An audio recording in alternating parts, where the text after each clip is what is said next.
ସେହି ପ୍ରକାରେ ପାଉଅଛି ଶୋଭନ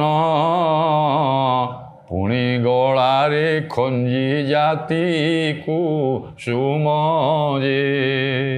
ଆଉ କ'ଣ କଲା ଦେଖନ୍ତୁ, ସେହି ପ୍ରକାରେ ପାଉଅଛି ଶୋଭନ ପୁଣି ଗଳାରେ ଖଞ୍ଜି ଜାତି କୁସୁମ। ଖଞ୍ଜା ଗଳାରେ କ'ଣ କରିଦେଲା, ସେ ଯମୁନା ଜଳରେ ଯେମିତି ଶୋଭା ପାଉଛି କଇଁ ଫୁଲ ଗୋଟିଏ ଧାଡ଼ି ହେଇକିରି ସେଭଳି ଦେଖାଯାଉଛି, ସେ ପ୍ରକାର ଶୋଭା ଦେଖାଯାଉଛି ପୃଷ୍ଠଭାଗ।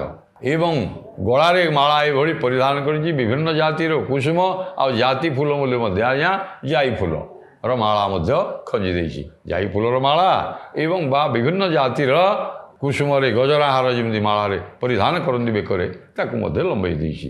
ଏବଂ ଅତି ସୁସଞ୍ଚ ଦିଶେ ଉରଲପନ ଦେଖିଲେ ରମ୍ଭା ତେଜି ଯିବ।